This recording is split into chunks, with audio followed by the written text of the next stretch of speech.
So today I'm with Imogen from Bumi Naturals, and we're going to talk about a very interesting topic, which is best before end dates in beauty products, and how to know how fresh and how hygienic your beauty products are, which I think is a really interesting topic, particularly for where the world is at right now. Hey, Imogen. So this is a topic that's not really widely covered, actually, and it may contain some stuff that surprises you. So we just thought it was really important when it comes to you choosing your beauty products. Maybe you've got loads left in the cupboard there and you're not quite sure if they're good or not. And maybe this will give you some inspiration to shop a little bit more consciously so that you don't have as much waste. I think with anything in our natural and organic industry, there's quite a lot of grey areas or green areas. But there's sort of set laws and regulations that you have to adhere to when you're kind of labeling and setting best before end dates for products. So I think, should we maybe just start with a little bit of theory and science, and then we can get into the topic of, you know, maybe those kind of pitfalls that you need to look out for. So there's two kind of main terms, if you like. There's BBE, which is best before end, isn't it? So what's that in relation to a product when you're formulating? So the best before end date is the date when, for example, when you say you've got 10 ingredients in a product, each of those ingredients come from the supplier with a use by date on it. And how you create the best before end date is to look at all of those dates and effectively, and this is the grey area, because I recently found out that you can actually just choose. The way that we do it, and I'm only speaking for Bumi here, is that we take all of the dates and we choose the shortest date, which means that we're safe in that all of the products are therefore fresh. Yeah, you have, I guess, a rose hip that has a best before of July and a hemp that has a best before of June, and you would say for the blend of those two oils, the best before will be June. So you're kind of covering yourself a little bit, even though one of the other products will last a little bit longer. Exactly, and that's actually a position that I often find myself in, but it is a choice that we've made to just make sure that all of the ingredients are fresh so that you're getting the most out of each of them and taking advantage of their beautiful properties. Yeah. So that's different to the period before, the period after opening, the POA date. And in case you don't know what that is, that's the open jar on a label. It should be on all cosmetics. It's an open jar with a number in there. So it's a number and then an M. The M is for months, and the number tells you how long after the product is opened you've got until you should effectively get rid of it. Yeah, which I'm sure not all of us, or not all of us, have or do adhere to. I think it's certainly, particularly with makeup, I think it's particularly hard because I don't wear a lot of makeup and I never get through. I never see pan on a blusher, for example, so it's very tempting to just keep it because you think, oh, it's perfectly fine, but actually you don't know what's lurking under the surface of that colour. And so the symbol for the period after opening is the little jar, as you said, and there's a symbol for best before as well, isn't there? Yeah, so there is a best before symbol. You don't actually have to use it. It's an egg timer. We just choose to print the date with BB on there, but often you'll see the egg timer there, but you don't actually have to use both of them, which is interesting. As a formulator, if your product has more than 30 months of shelf life in it, or before the best before date, then you only need to put that period after opening number. But if it has less than 30 months, then you need to also have a best before end date. Yeah, I mean, for me, in my background before Blommer, I was in the mainstream kind of skincare industry, and you'd very rarely see a best before, and it's something I had to really educate myself on when moving over to organic and natural, because you sort of don't really know all of the different labeling elements that are on the product, so it can be something to get used to. But I think that's another absolute pro of using natural and organic ingredients, because you know that they're fresh and potent and they're made in small batches, and they're not Yeah. sitting on a shelf for months on end. They're getting to you and they're like super, super fresh, which is great. Exactly. What's also interesting about the period after opening date is that it is dependent on how you keep the product. So the way that that period after opening date is devised is that we would do stability tests. I've got a couple of different areas where I test. So I've got stability tests in a chiller, which is kept at 17 degrees. I've got stability tests in my office, which gets really hot and can get really hot, and it can be really cold, and they don't get looked after, but that is actually the purpose of why I test them there. Because it's a good experiment, because that's actually how a lot of people keep their stuff, isn't it? So, and especially in bathrooms where you've got the hot shower on and then you might have a window open, like it's those fluctuations which can really impact the lifespan of the product. So it's important to do those tests. Yeah, I've currently got a body scrub in the shower, which has been there for a couple of months. So it's just seeing how that one goes. But fun fact, I've got this product here, which is one of the first products. It's batch 3 of a body butter. I don't actually make this body butter anymore, but it was made, let me just double check my date, in December 2017. And I've still got a bit, it's been rolling around in my office. It's actually, and funnily enough, it actually has got cocoa butter in it. It actually still smells like cocoa butter. And it looks quite normal, although I wouldn't recommend to use this because it's probably got absolutely none of the properties that it was meant for. But it's just a fun fact that stuff can sit there and looks can be really deceiving. Do you do that with all your batches? Do you keep one of every product from every batch just to see how it lasts? Is that common practice for people to do, or is it just because of interest in it? Well, so I don't think you, and anyone can correct me if I'm wrong here, I don't think you need to keep a bit from every batch. I actually tend to, but it's purely on like a quality check basis. So I do end up with like loads of jars, but generally I do one periodically. And then I just keep monitoring it to see how it's reacting in its environment over time, where it's 12 months, 24 months. And it's different but to be honest, it depends on the product as well, because each batch can be different, because we're talking about natural, organic and unrefined ingredients here, where it's all, a rose hip can come orange one week and, bright red or yellowy the next. So yeah, it depends on the process. There's lots of factors. As far as the actual, we've covered the kind of things that are on the label, I think. And as far as the kind of storage of the products, will that affect those numbers on those labels? Will it affect the date? Will it affect the period after opening, depending on what the product it comes into contact with, I guess?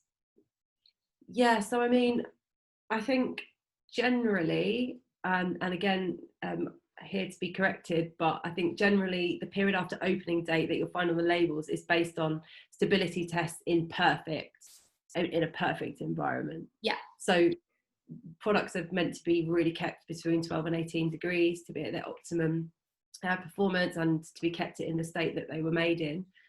So it could be that date isn't quite reflective of where other people keep theirs. So I would bear that in mind when you're thinking about your storage, keeping it on a windowsill, or keeping it somewhere that gets really hot, there's lots of light, is dramatically going to reduce the shelf life, especially of a natural product.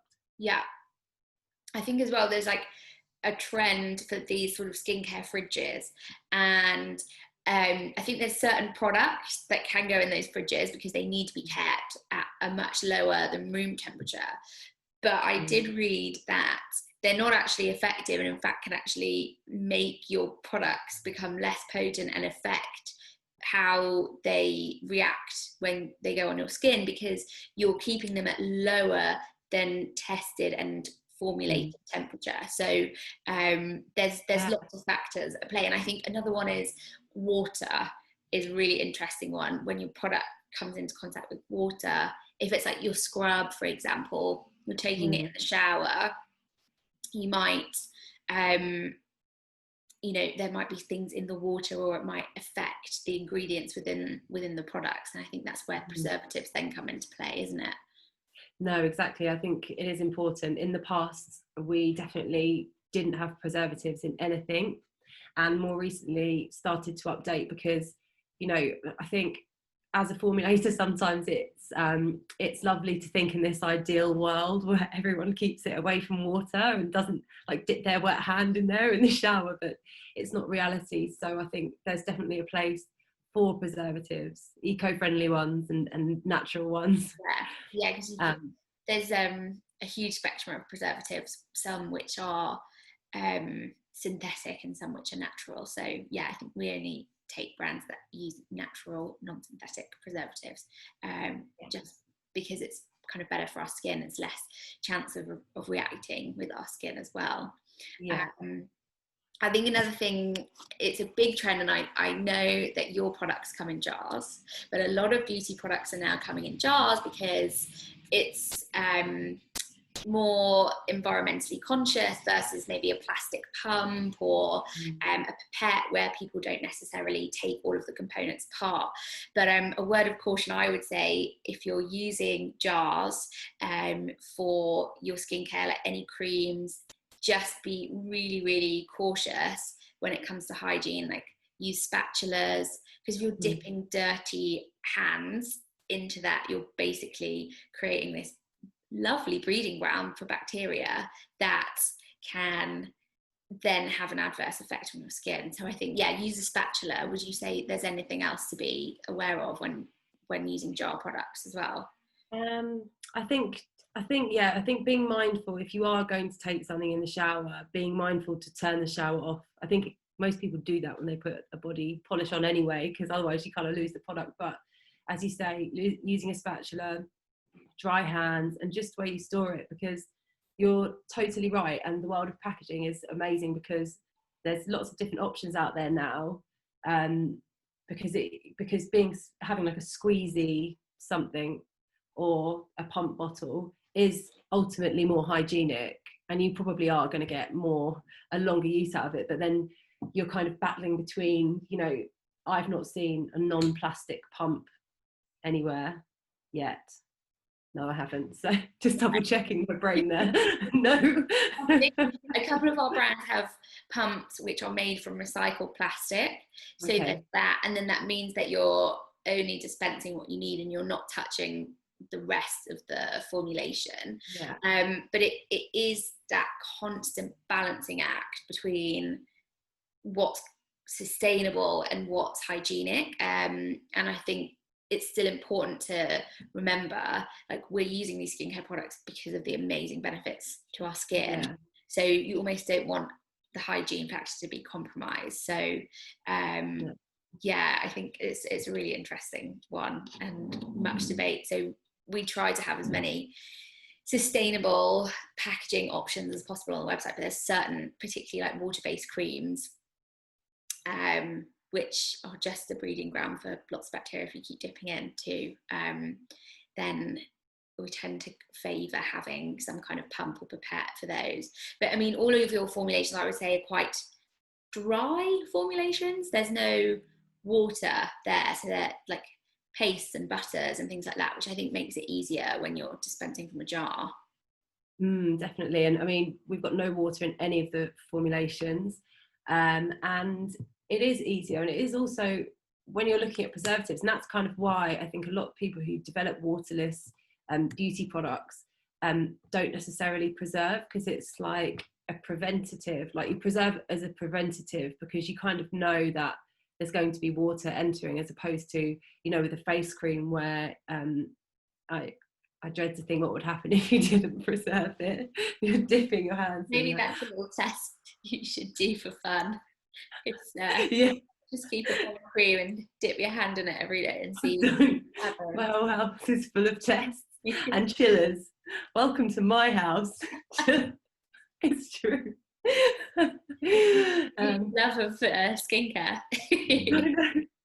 But that's another myth, I think, where if you talk about stuff like antioxidants, in the beginning, so when I first started formulating stuff and I was reading lots of DIY blogs. It was all very confusing compared to when I actually studied formulation, because a lot of people say, no, you don't need a preservative, just use an antioxidant, just use like a vitamin E, no, that preserves it. But it doesn't. And I think it's really important to know the difference when you're looking at stuff, because, you know, I get messages from people a lot saying, you know, I think it's great that, you know, the facial oil isn't preserved or something, or have you got anything that doesn't have preservatives? And, you know, I always have to say that it is important to protect yourself with things like antioxidants, like vitamin E. It does stop the oil, or actually delays the oils from going rancid, but it doesn't actually preserve the product. So, you know, putting your trust in something because it has vitamin E in it is a bit of a risky business if you want to keep your products fresh. Unless it's so confident in your own self that you're not getting it in contact with dirty skin, too much oxygen, too much light, too much water. If you're really, really careful about how you use the products, then you might be fine. But yeah, I think preservatives are there to protect us. So yeah, if it was a water-based product, certainly, that didn't have a preservative in, some red flags would be popping up for me.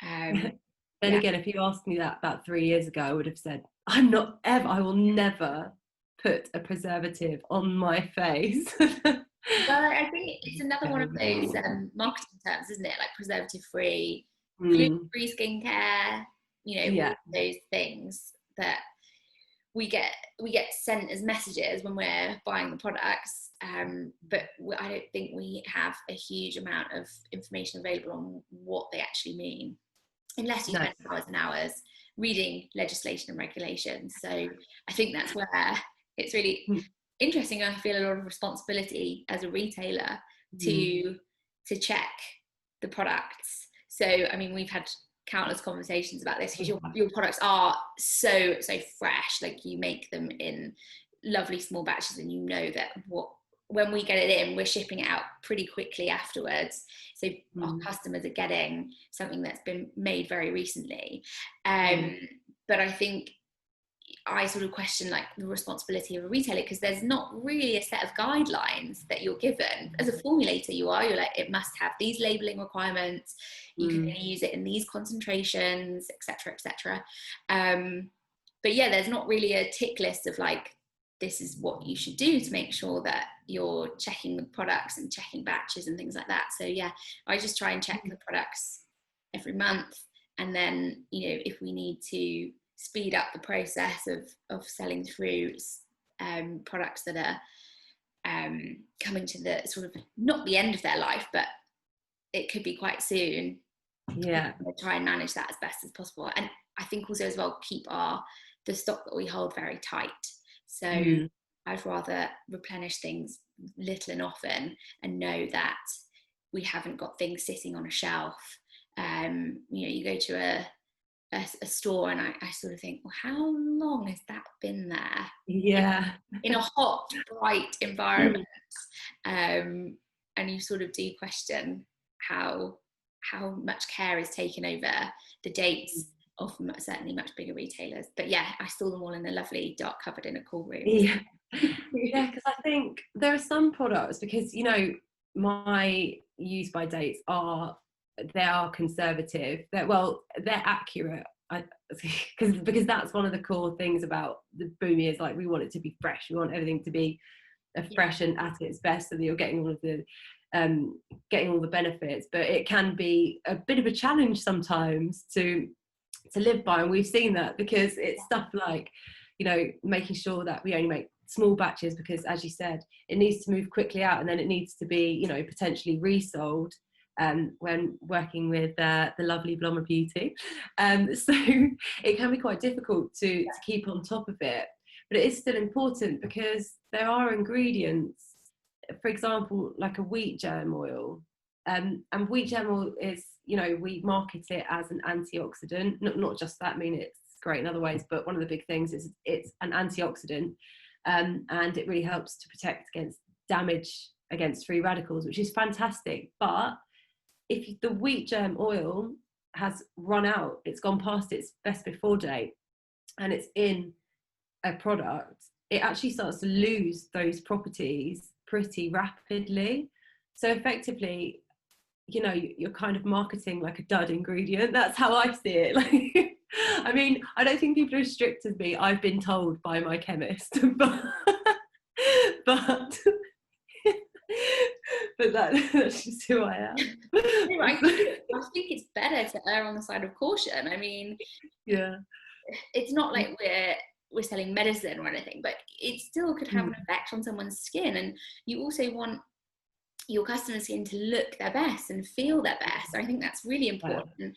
You know, it's something that should be taken really, really seriously.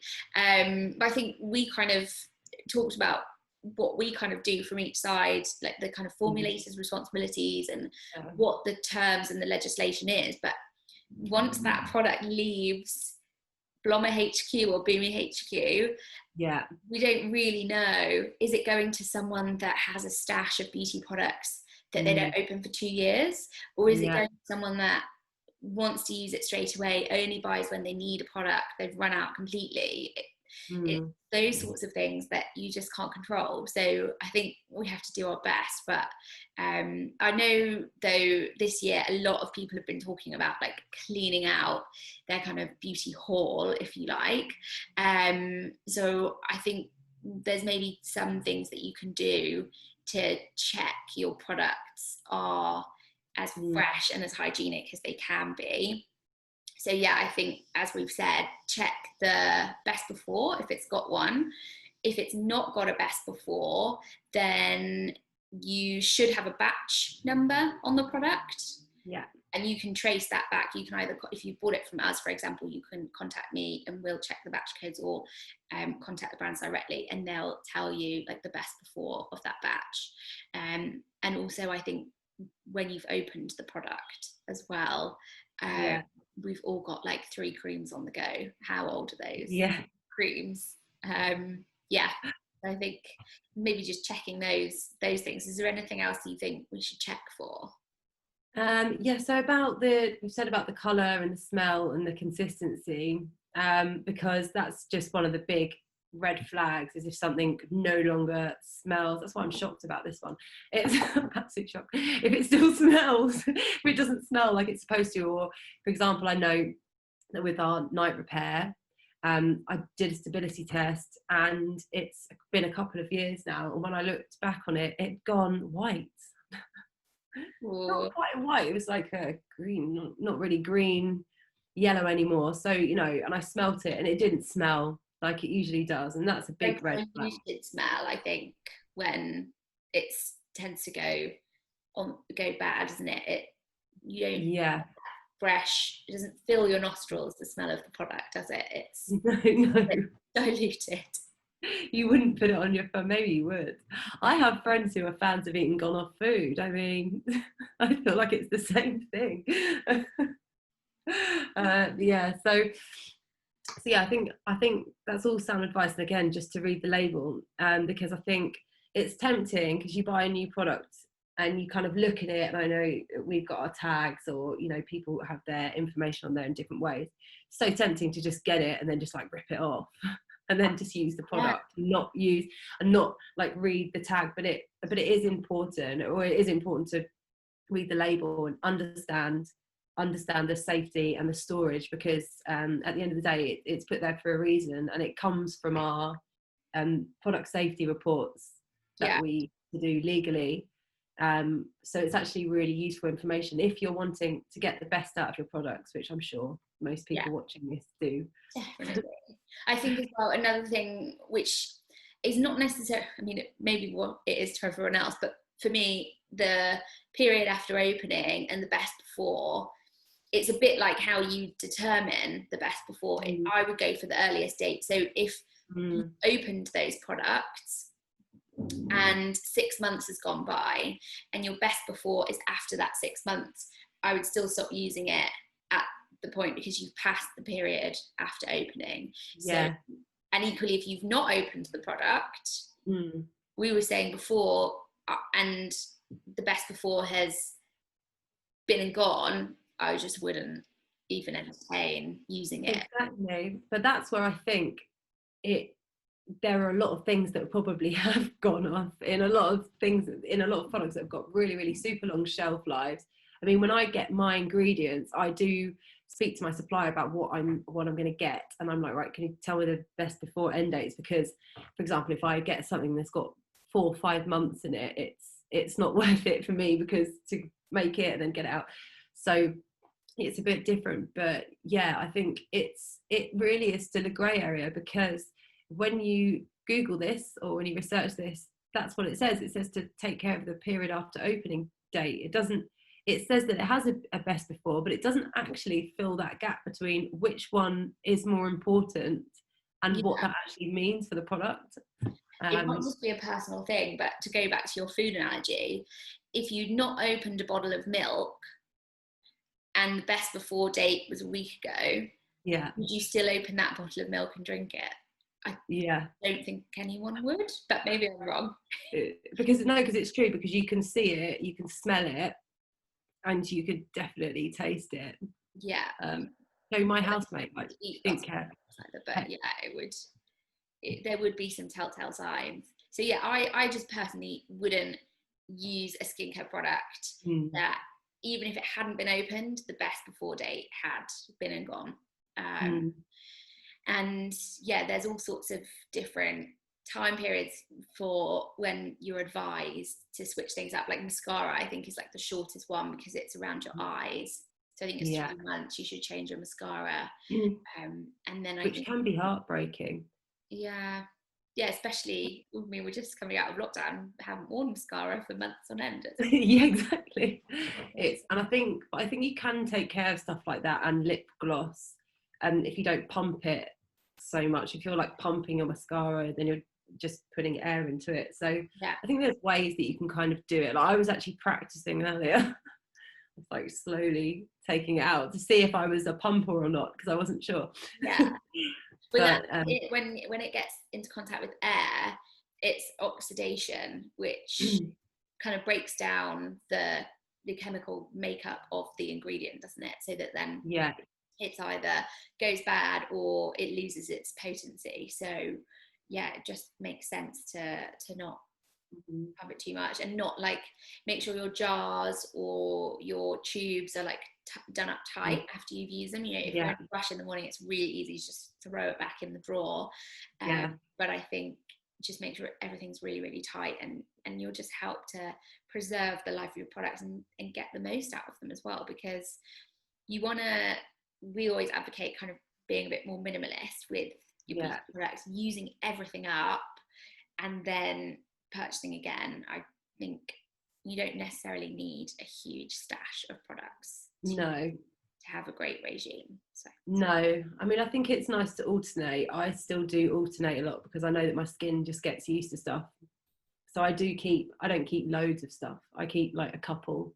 I've got a day cream and my facial oil, and like night and another night cream. So just to alternate, but I know that I'm going to get through all of them before. In fact, I don't think I've thrown anything out in quite a while, because I've actually pared right down. I think it's a great practice, like not only for that, I mean, for your wallet as well. Because it's just so tempting, isn't it, to just like buy everything. So there's so much exciting stuff out there. There is so much, but I did just buy Cutler Crap's face cream today, even though I still had some left, but because I saw that post that you tagged me, and I was like, okay, I'll just buy it. Imogen's a very good customer of lots of other brands that we I am, particularly Cutler Crap, so maybe you've got to support. Support indies, supporting indies. I love it. There we go. I think we've covered pretty much every aspect of best before, period after opening, what they mean, the pitfalls, actually, because even though they're on your products, it doesn't necessarily mean that you can still use those products safely, and hopefully giving you a few little bits of tips of how to care for your products to make sure that you are getting the longest shelf life possible out of them and can enjoy them for months and months to come. So thanks, Imogen, for sharing so much of your knowledge. As a formulator, it's really great for me to learn as well, and know that the processes we follow kind of adhere to how we should be, matching what you guys as formulators are doing. So yeah, it was really, really invaluable expertise today. Thank you. Oh, thank you. It was, I loved it. I loved our discussion as usual. And if anyone's got any questions, because I know that is a bit of a minefield, and it can be a bit confusing, so just pop them over to Karen or myself, or always happy to help. Yeah, exactly. Thanks, Imogen. Cool. Thank you.